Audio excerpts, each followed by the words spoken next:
Mes amis, vous souvenez-vous que j'ai vu aller ici, à Marseille?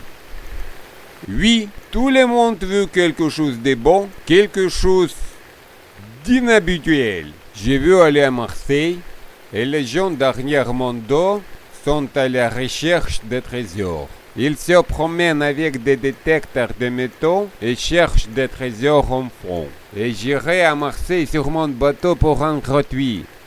J'ai vu aussi un billet de faveur. Je vais maintenant aller à Vilnius pour chercher des billets à faveur pour mon voyage.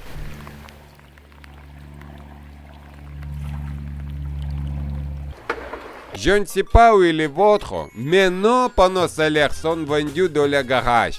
Ils sont probablement fabriqués ici. Je vais chez le maître. Je veux mettre un moteur électrique pour que le bateau ne flotte que du soleil. J'ai vu que l'énergie vient uniquement du soleil. Combien de panneaux solaires dois-je fournir? À moi, 6 panneaux sont nécessaires. Et combien d'électricité un panneau solaire produit-il? Un panneau solaire donne 300 watts. 300 watts, 30 volts et 10 ampères. Je veux aussi avoir les 220 volts classiques sur mon bateau. Est-il possible? Oui, si vous mettez un onduleur qui produira 220 volts à partir de 24 volts, alors 9 panneaux solaires donneront 2 kW et demi. Donc, quand je ne nagerai pas, j'aurai beaucoup d'électricité. Et je pourrais utiliser cette énergie efficacement, par exemple pour chauffer de l'eau. Correctement? Oui, c'est le cas. Si un onduleur est utilisé, il y aura des pertes de courant. Je veux minimiser les pertes. Y a-t-il des éléments chauffants électriques de 24 volts? Oui, vous pouvez acheter un élément chauffant de 24 volts et utiliser l'énergie électrique sans onduleur. Il y aura moins de pertes d'énergie. J'ai vu un élément chauffant de 24 volts, 1 kW et demi. Il chauffera une chaudière de 50 litres en 2 heures. Mes amis, vous comprenez, si je ne navigue pas, je peux chauffer de l'eau et autre chose. Et voici les batteries qu'ils vont.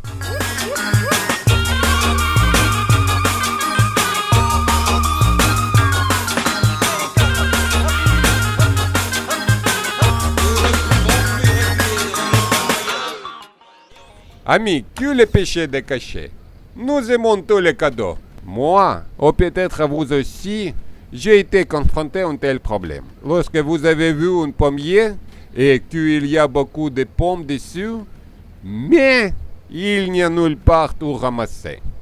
Ensuite, je commence à le faire dans ma poche, car il n'y a ni sac ni boîte. J'ai trouvé des trésors et où les mettre. Dans une centrale solaire, les situations sont similaires. Ici, la partie importante n'est pas le panneau qui génère de l'électricité, mais le de stockage de cette énergie. Vous avez besoin d'un sac pour stocker cette électricité. Et il n'est souhaitable qu'il n'y ait pas de trou.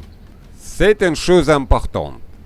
J'ai un tel coffre pour stocker des trésors électriques. Les voici.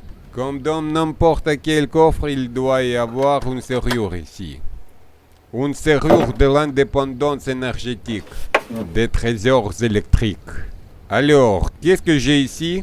J'ai des batteries ici, des simples batteries d'une voiture. Maintenant, j'en ai 6 ici. 4 pièces de 70 ampères et 2 batteries de 75 ampères. Comment les ai-je connectées?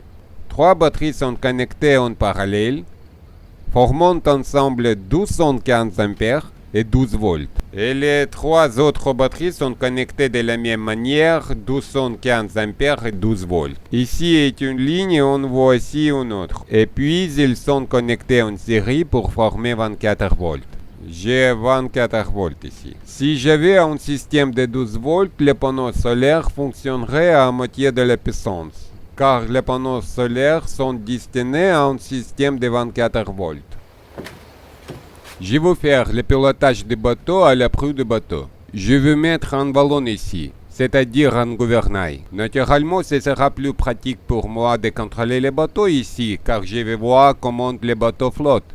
Ici, j'aurai le contrôle de bateau. Alors, je vais essayer le contrôle à côté pour voir quel type de charge d'énergie j'ai. 3 panneaux solaires peuvent être connectés à un tel contrôleur. C'est-à-dire un contrôleur de 30 ampères à un panneau solaire de 10 ampères. On y va plus loin. Et j'ai 2 autres contrôleurs ici. Voilà. Ils sont déjà connectés et c'est ce qu'ils montrent.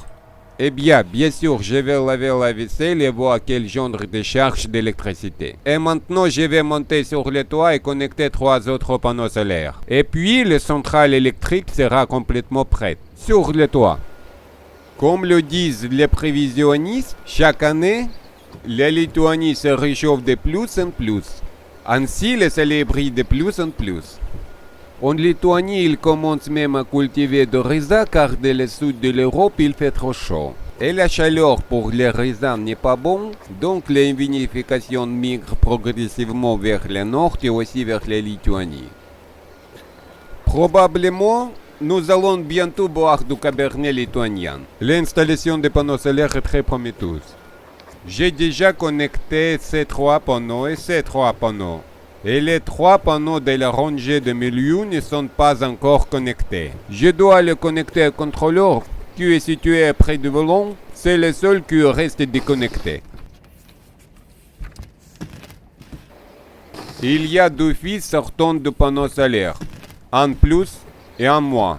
Je vais maintenant connecter tous les avantages sur les plus et tous les inconvénients sur les moins. Dans mon système, tous les panneaux doivent être connectés en parallèle. Si les panneaux sont connectés en série, la tension commencera à s'additionner et vous pouvez écrire une centrale électrique jusqu'à 1000 volts. Mais mon système est de 24 volts. Je connecte les panneaux en parallèle. Donc quand chaque panneau est connecté, ma tension ne change pas, mais la puissance augmente. Les panneaux solaires fonctionnent même par mauvais temps. S'il fait nuageux, qu'il pleut, qu'il neige, il fonctionne toujours. Mais il est important que pendant les pluies, il y aura électricité. Pas beaucoup, mais il y aura. Ça y est, j'ai branché les panneaux. J'espère que c'est correct. Sinon, ce sera une grosse badaboum. Il n'y a pas de badaboum. Cela signifie que tout fonctionne. Le contrôleur montre que les panneaux solaires chargent les batteries. Vous voyez que les flèches du panneau solaire vont à les batteries. Puis les flèches vont à l'éclairage. Maintenant, 28 et 8 volts sont en cours de charge et de décharge. Je ne suis pas encore devenu un bateau à part entière, mais ma centrale fonctionne déjà. Maintenant, je suis une centrale électrique flottante. Une maison flottante. Pour devenir un bateau, j'ai besoin de naviguer. Je naviguerai avec ces 2 moteurs. Je vais installer les moteurs. Et puis, je deviendrai un bateau. Et non une sorte de centrale électrique flottante. Aujourd'hui, j'ai 2 moteurs de 700 watts et 12 volts chacun. Je les ai connectés en série et maintenant ils fonctionnent à partir de 24 volts. C'est-à-dire ils fonctionnent sur les mêmes tensions que j'utilise sur les bateaux, 24 volts. Les moteurs sont petits et le bateau est grand. Maintenant, il est important pour moi d'essayer de naviguer pour voir comment le bateau flotte contre le vent et combien le bateau est contrôlable. Et bien sûr pour voir la consommation d'électricité. Et j'ai également fait un cadre en bois temporaire ici afin de fixer les moteurs. Il est important de tout expérimenter maintenant. Alors, on y va? On y va naviguer.